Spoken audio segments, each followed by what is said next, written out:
四功法。你干什么？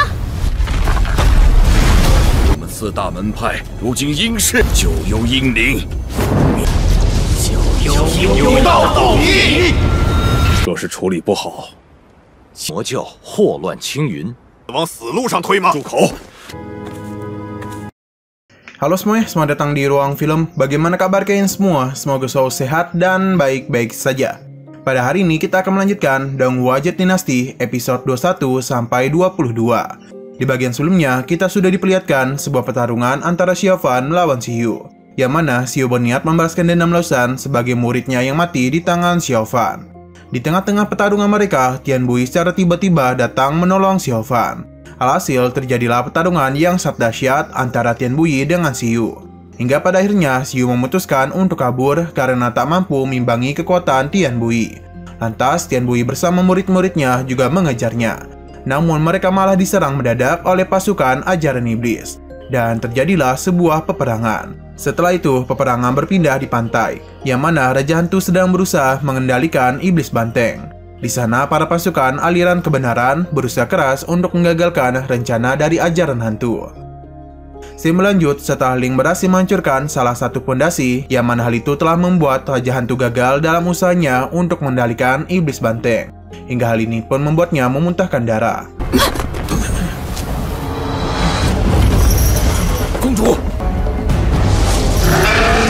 Di sisi lain, terlihat salah satu formasi penghalang telah terbuka, yang mana ini tepat di posisi Ling. Alhasil, iblis banteng pun langsung menyerang Ling. Melihat Ling dalam bahaya, Xiaofan memutuskan untuk bergegas membantunya. Akan tetapi, usaha Xiaofan masih belum bisa menahan serangan dari iblis banteng.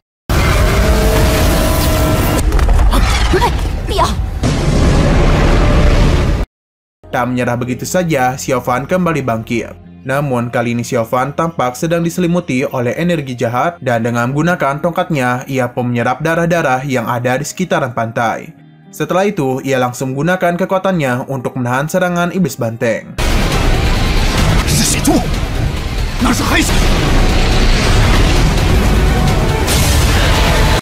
Ketika sedang berusaha keras menahan serangan iblis banteng, Xiaofan mendadak mengingat ajaran Biksu Fuji serta tulisan buku surgawi mengenai kebijaksanaan agung. Sehingga tiba-tiba saja Xiaofan menggunakan sebuah jurus aliran Buddhisme yang disebut dengan Davan Prasna. Bahkan Pang Xiang dan Fasan menjadi sangat terkejut dan tidak percaya kalau Xiaofan dapat menggunakan jurus tersebut. Dengan menggunakan jurus Davan Prasna, Xiaofan mampu menghancurkan serangan iblis banteng begitu saja. Setelah menggunakan jurus itu, Xiaofan seketika terjatuh dan menjadi sangat tidak berdaya.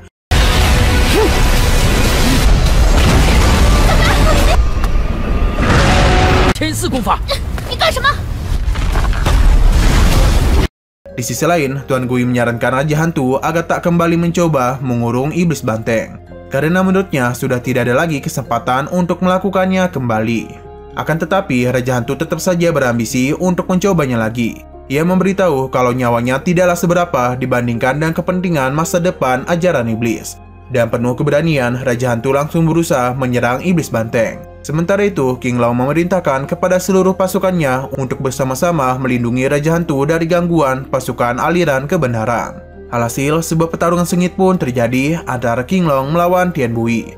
Di tengah-tengah pertarungan, King Long mengatakan bahwa di Sekte Xingyon hanya Wang Jiai saja yang dapat membuat dirinya bergetar ketakutan.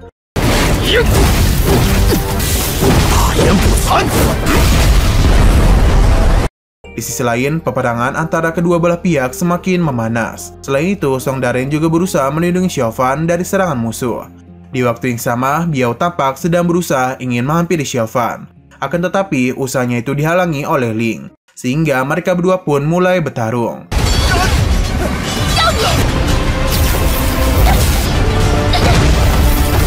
Di samping itu, Lu Suqi, Jingyu, Bosnian, dan Baiduji diperlihatkan sedang berperang menghadapi musuhnya masing-masing. Sementara itu, Raja Hantu masih berusaha membangkitkan pondasi formasinya. Setelah berhasil melakukannya, Raja Hantu akhirnya berhasil memasukkan iblis banteng ke dalam tungkunya.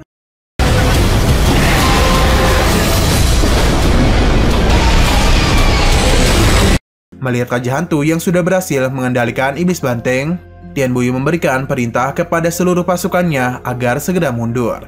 Singkat waktu, di sebuah ruangan, Chang Song secara terang-terangan menyampaikan kalau Xiao Fan pantas dihukum mati. Karena menurutnya, Xiao Fan telah bekerjasama dengan ajaran iblis dan mengacaukan sekte Xingyun dalam peperangan sebelumnya. Mendengar ucapan itu, Tuan Bui sontak saat marah terhadap Chang Song. Tak berselang lama, Fang Xiang dan Fan Shan tiba-tiba datang tanpa mengucapkan salam. Dan mereka ini dalam perasaan marah sambil mencari Xiao Fan.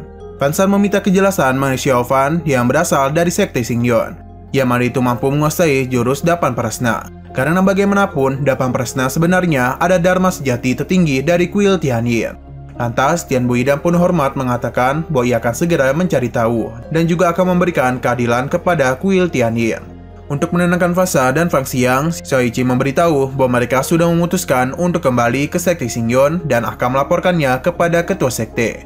Setelah Fasa dan Fang Xiang pergi, Chang Song mengatakan sebagai tetua penegak hukum, ia berencana akan menyimpan senjata tongkat di tempatnya sendiri. Di sisi lain, Xiao Fan lagi-lagi mengalami mimpi buruk, yang mana ia melihat di dalam mimpinya ia dicekik oleh Jing Yu. Setelah terbangun, Jing Yu yang berada di kamar Xiao Fan memberitahunya bahwa sekarang mereka berada di kota Changke. Selain itu, Xiao Fan juga telah tidak sadarkan diri selama 3 hari. 现在是在东海边唱。小凡，你到底怎么了，好不好？我都相信你。 Di waktu yang sama, Chang Song pun datang.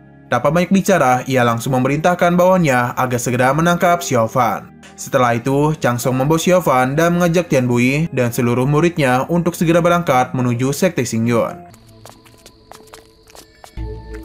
我们上路吧。 Di luar penginapan itu, terlihat seorang kakek-kakek peramal juga berada di kota Changke dan menyaksikan orang-orang dari sekte Xingyun yang sedang melanjutkan perjalanannya. Seorang anak kecil yang selalu bersamanya memberitahu kakek peramal kalau ia sempat pergi berburu harta di kota Xiaoqi.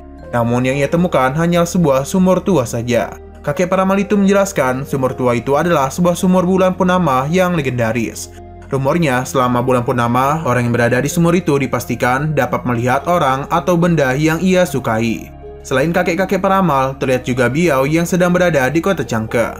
Singkat cerita, terlihat Song Daren sedang mengantar Xiao Fan ke sebuah kamar di penginapannya. Setelah Song Daren pergi, Xiao Fan kedatangan seorang tamu, yakni monyet peliharaannya alias Xiao Hui. Di sana, Xiao Fan tampak menjadi sangat tenang setelah kedatangannya.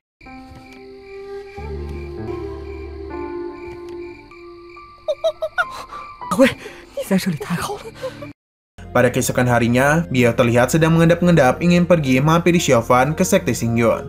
Namun saat ia ingin membuka gerbangnya, ia malah terciduk oleh Yoi. Yoi pun berusaha untuk menahan Biao. Ia menjelaskan bahwa Xiao Fan sudah dipastikan akan kembali ke sekte Xingyun untuk diinterogasi perihal senjata tongkatnya dan Dapan Prasna yang dia kuasai. Sehingga Biao tidak mungkin bisa menyusul Xiao Fan ke sekte Xingyun. Lantas, Biao seketika saja mengurungkan niatnya untuk pergi mendatangi Xiao Fan. Di sisi lain, nampak Raja Hantu bersama para bawahannya sedang melakukan sesuatu terhadap sebuah tungku yang berisi iblis banteng. Selesai melakukan hal tersebut, datanglah seorang kakek-kakek senior dari sekte 10.000 racun bernama Dusan, yang mana dia merupakan salah satu dari 4 patriark besar ajaran iblis. Lantas, Raja Hantu sendiri langsung menyambut kedatangannya itu. Di waktu yang sama, seorang wanita cantik dari sekte Akasia, yaitu Peri Sanmyo, juga tiba di sana. Ia juga ada salah satu dari 4 patriark besar ajaran iblis. Selain itu, Raja Hantu mulai menyadari kehadiran seseorang bernama Yu Yangji yang berasal dari Aula Changseng. Sama seperti 2 orang sebelumnya, Yu Yangji adalah salah satu dari 4 patriark besar ajaran iblis. Setelah 4 patriark besar berkumpul, Raja Hantu mulai membacakan sebuah mantra dan mengalirkan kekuatannya ke tungku sebelumnya.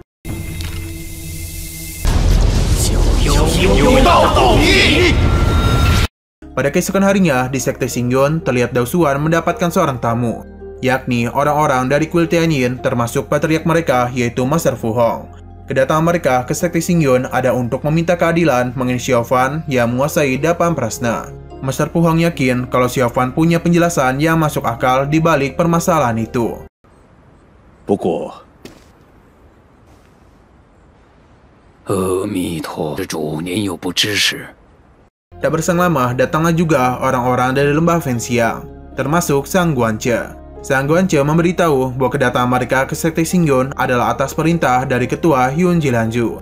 Sedikit informasi, Sang Guanche ini diketahui telah menjaga altar api mistik selama ratusan tahun. San Guanche memberitahu kalau sepertinya Xiaofan memiliki kaitan dengan hilangnya harta tertinggi milik lembah Fenxiang, yaitu cermin api mistik. Oleh karena itu, ia meminta penjelasan langsung dari Sekte Xingyuan.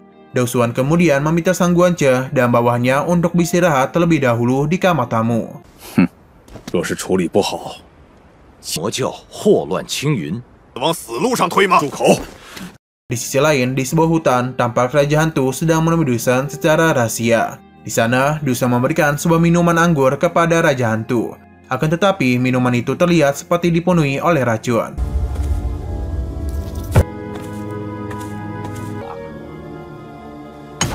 Di waktu yang sama, seekor kelabang secara diam-diam memasuki tubuh Raja Hantu melalui kakinya.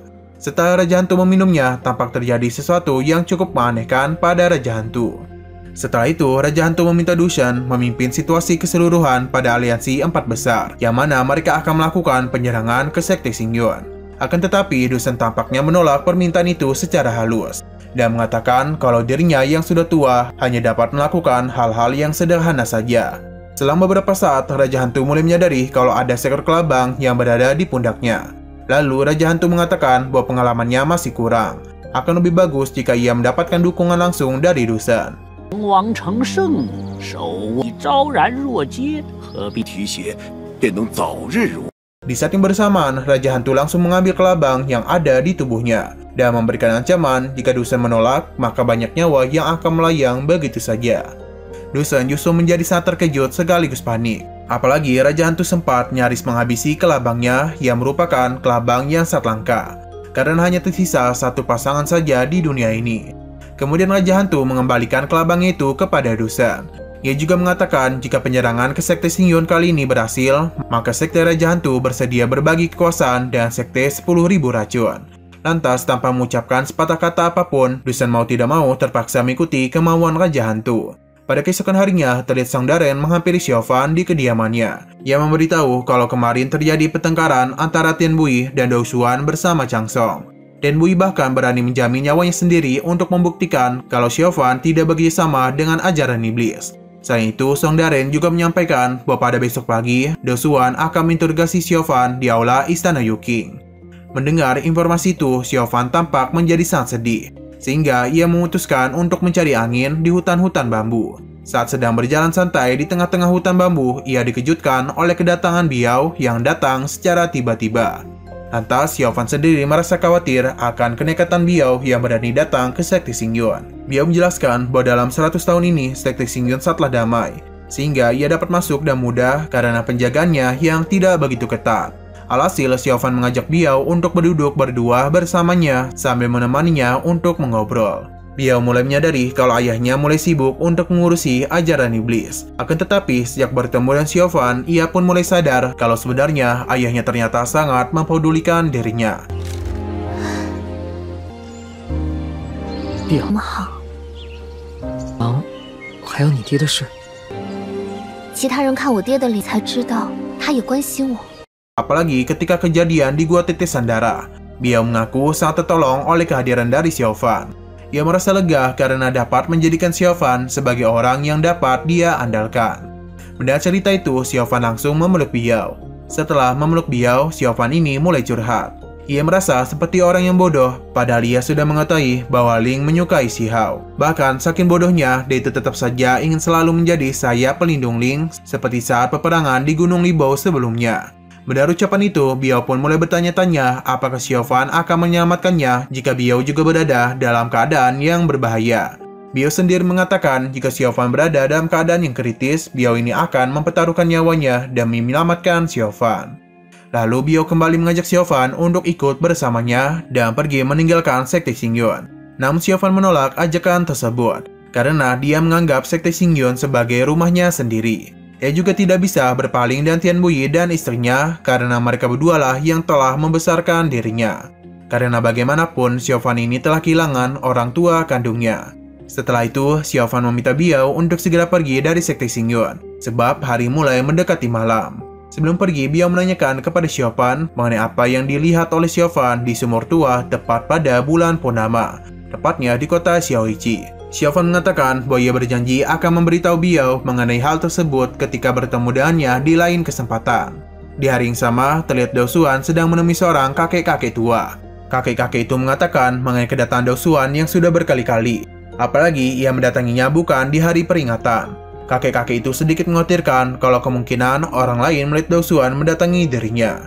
Selain itu juga terjadi perdebatan kecil di antara mereka berdua.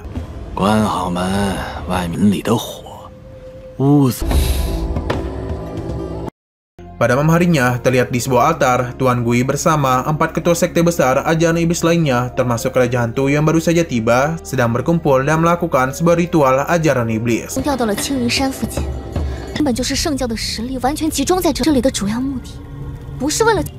他不会骗你的，也是你爹极力主张。就算败了。 Setelah Raja Hantu menaiki altar, Raja Hantu pun langsung menggunakan kekuatannya kepada para bawahannya, yang membuat badan bagian belakangnya muncul sebuah luka yang berbentuk sebuah kata-kata.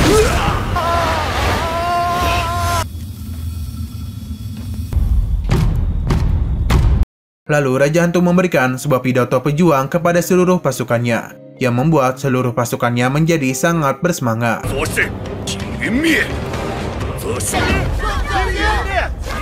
Di istana Xingyu terlihat Chang Song yang sedang berdiri sendirian di tengah-tengah hujan yang lebat. Nah, sayang sekali episode pada hari ini harus bersambung dulu. Oke, sekian dulu pada video kali ini. Untuk video selanjutnya akan segera hadir.